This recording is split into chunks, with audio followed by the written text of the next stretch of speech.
If you ever hear Kerry Nick, the head coach at Freeport High, talk about it, he was here at South Walton and was the head coach at the time when the tournament was born. And all three of Chris Pickren's sons wrestled at South Walton.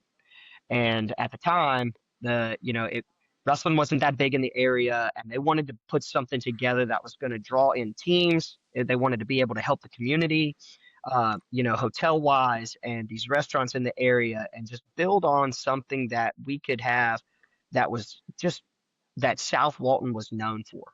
And South Walton is now known for this Border Wars tournament. And you're talking all over the southeast part of the country. These guys love to come here and they love to wrestle. And again, Chris Pickren was the original brainchild behind this. Welcome back to the North Florida Wrestling Show. On the show today, we have Travis Slaxton, the head coach of South Walton High School and the tournament director of the Chris Pickren Memorial, aka Border Wars. We're so excited to have him on to talk about this tournament that opens up the area in a great way by bringing some of the top-notch competition to our doorstep. Okay, Travis, welcome back on. Yep. Thank you. I appreciate it. It's always good to sit and chat with you guys all wrestling all the time. It's like I said, it's awesome that you created this tournament to open up the season, especially in this area. You brought it to where there's so many tough teams that come to us, so we don't have to drive. How awesome is that? Just to be able to open the year right at your doorstep and have this tough competition come to you. It does come with some challenges, but I think I wouldn't trade it for anything. I like opening the season right here at home. I think a lot of people like coming over here. I think that we run a really good tournament. It's very rare that we have hiccups in this tournament. It runs so smooth. This year we've added a seventh mat, so we're gonna add another mat that's gonna speed up this process a whole lot. And try to get these guys out in time for dinner. There's so much to do in Santa Rosa Beach anyway. And the parents like coming here. There's a good time schedule, so they get to actually go and eat some down at North Beach Social, or one of these local restaurants, or like Outcast Bar and Grill, places like that, Taringo. And we just you know we try to keep them here and keep them busy. But the thing that does that the best is the wrestling. You bringing in these teams like Jesuit, Louisiana, and St. Paul's, and this year we've got defending dual meet and individual state champs from Jefferson, Georgia. We've got individual state champs from Van Cleve, Mississippi. This year we're having a team from South Oldham, Kentucky, coming all the way down to wrestle.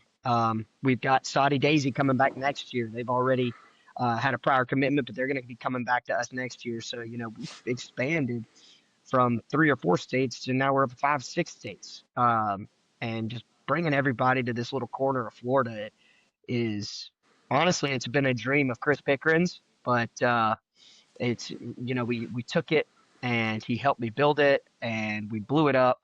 Along with Kerry Nick and Darren Dunwald and those guys, and Scott Simpson, especially Scott Simpson. Those guys were the founding fathers of this tournament, but we've taken it, we've grown it, and we get a lot of these really tough competitive teams that just come down here and love to compete. They just love to grind it out with everybody in the Panhandle, and it's awesome. Well, it only makes our area better. It only makes our area and our guys better getting exposed to that. And I mean, you make it so tough too, where if you decide to leave the tournament, there's not a guarantee you're going to get in the next year. So people are marking that on their calendar. But before we get too further into it, I know that it's been known as Border Wars. That's kind of the popular name, but you want it to be known as the Chris Pickren Memorial. Can you talk a little bit about that? I know we touched on it a long time ago, and I really want to do a separate episode just about that. But can you touch on it, why the transition to Chris Pickren Memorial and why that is so impactful to it? Well, if you ever hear Kerry Nick, the head coach at Freeport High, talk about it, he was here at South Walton and was the head coach at the time when the tournament was born. And all three of Chris Pickren's sons wrestled at South Walton. And at the time, Wrestling wasn't that big in the area, and they wanted to put something together that was going to draw in teams. They wanted to be able to help the community, hotel wise, and these restaurants in the area, and just build on something that we could have that was just that South Walton was known for, and South Walton is now known for this Border Wars tournament. And you're talking all over the southeast part of the country. These guys love to come here and they love to wrestle. And again, uh, Chris Pickren was the original brainchild behind this.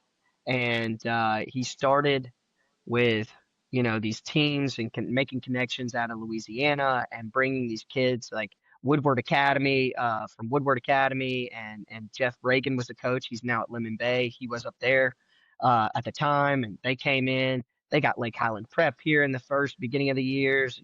Lincoln has wrestled in this tournament. Florida High. This was back before the Cam Brown. So we're in the 13th year of this, and we haven't skipped a beat. Now, when you start building something, don't get me wrong, there are always hiccups. We've had track wrestling crash, but we've had, we've had to work out the kinks and the processes. And, really good coaches understand that there are some growing pains. But this thing is a well-oiled machine now. And it's all because Chris put it together. And I'm not saying that he did it for selfish reasons because all three of his boys wrestled here. But I think he was doing it because he wanted everybody to benefit. One, we don't have to travel. Two, the community is getting money.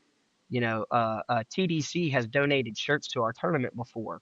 The tourism people, they donated shirts to our tournament. We've given out awards and all kinds of stuff. We have people from the community that have no interest in wrestling other than to come and watch wrestling show up to this thing just to see how incredible it is. Our sponsors show up every year and they love it. They love it. And it's something that he wanted that was able to build around it. When Chris passed away a couple of years ago, we wanted to memorialize that for him. He was the one that called it Border Wars. He's the one that named it. He's the one that, really thought it through. You know what I mean? And it took a lot to step out and make those connections. It's a lot of work, you know. And so just to honor him in a little bit of ways, well, in a lot of ways, to honor him and keep his legacy rolling, we didn't want to completely change the name from Border Wars because, again, he named it. But we wanted people to understand how important this tournament was to him. Even after his kids graduated, him and his wife, they came and they worked the tournament every year.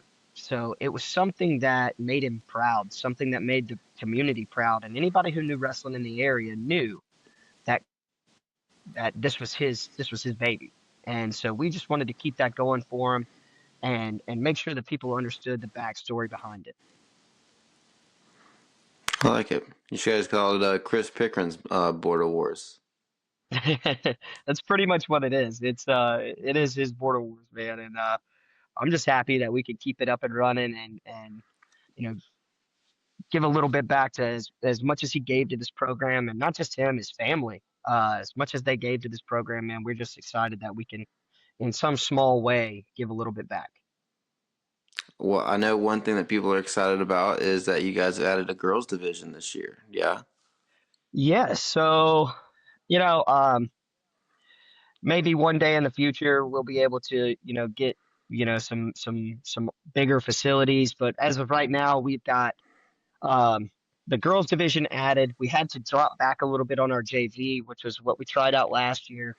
It's just a hassle with the way that the tournament is set up to try and take those kids out of the varsity portion and put them into a separate tournament and then keep them running. So last year we had a couple of hiccups where we had kids that were in both brackets. We didn't want that. Um, but I think the girls need their shot, man. And so we decided that if we're going to build a program and help grow wrestling, then girls need to be wrestling. So what do? We dropped the JV division. We kept it varsity only for the boys, and we opened up those three mats for the girls. They'll wrestle on Saturday. So just a one day to start out with. We're going to try and grease the machine a little bit, see if we can't get it up and running, and then hopefully in the near future we'll be able to, have a tournament that is 2 day, just as big, separate location, running two tournaments at the same time, and these guys can just wear it out, you know?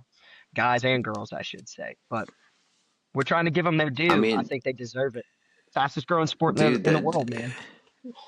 I know, dude. Just to be able to give them their shot, give them the chance to go out there and, like you said, building the tournament, getting it started is such an important thing. I hate that you did drop the JV thing. I do understand it though. As a coach last year, like I was running back and forth between both, but I did love the JV thing because it was one of the best opportunities for my JV guys to get. But that's something that we need to have a conversation about that later about how we can get more competition for those JV guys. But Yeah, that's not a bad trade off. I think that's gonna be a huge hit. I know that there's a lot of girls, in our area over in Crestview and Niceville that they're very excited for their opportunity to wrestle in Border Wars and not have to travel super far to get another yeah. tournament. That's another tournament on the schedule. I'm happy about it. Yeah, I'm really excited about it. Our girls at South Walton are really excited about it. They get to wrestle in front of their home crowd. And that may not seem like, it's a big deal, but it really is. It's a big deal to wrestle at home, especially when wrestling is built around so much traveling.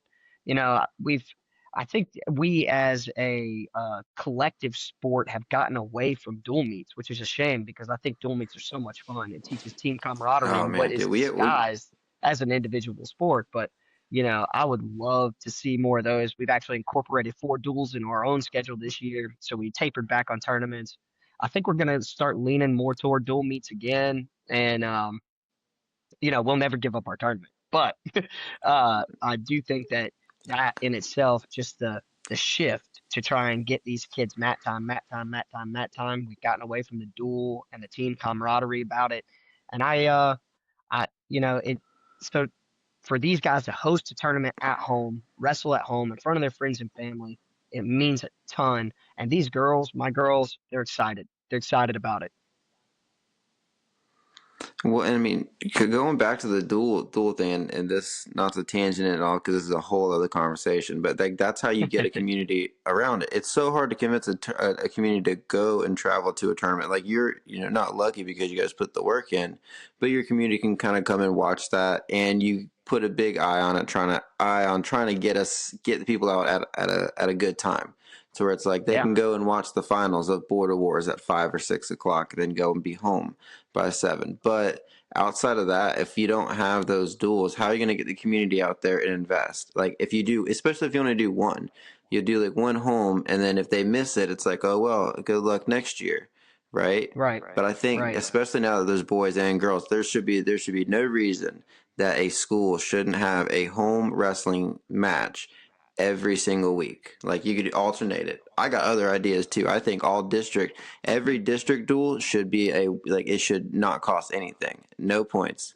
So if you schedule somebody that is in your district, that would be a district competition. That shouldn't be any points. Like it should be a free And point. That's you raise a great point because most of the time when you make those duels, it is somebody close and it's somebody that people would travel to go watch. And I think you're absolutely right. I think that it shouldn't be any points if you're going to go ahead and wrestle somebody in your district. It should cost us nothing. I think that that's a great idea.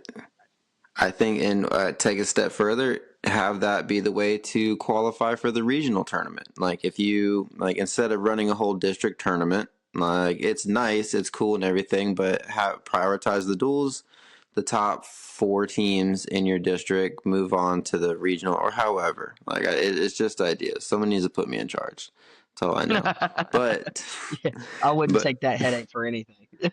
Oh, no, I wouldn't either. I just like to be able to put ideas in people's head. But man, I appreciate you coming on, and I appreciate you putting on this tournament. I am excited to be there this weekend as a part of a Miami Hawks there with Pat Lugo. So for all y'all that don't know, we're gonna have 2-time All-American from Iowa and South Dade legend Pat Lugo there. He's gonna be there Friday and Saturday talking, making contacts, and we're going to try and rig it up to where we are doing commentary for the finals. So big things going on there. Make sure you have your markers there for him to sign, say hi, all the pictures and everything. He's a great dude. Absolutely, absolutely. And we're actually really excited to have you guys on campus with us and supporting our tournament. It's always good to have wrestling legends and All Americans and these guys coming in. And we've had so many that have passed through this competition that are still wrestling and have wrestled in here before. So it's always good to get those guys back in the building and showing some support, man. So we appreciate you guys coming to do that. Hopefully we can get you guys commentating the finals. I think that would be awesome. We'll get you guys mat side and hopefully we can make some awesome changes and maybe get it streamed or something like that. We're still working on some of that, but maybe we can make it work out. Hey, we'll figure it out, man. All right, I appreciate it, buddy. Hey man, thank you guys. We'll take care.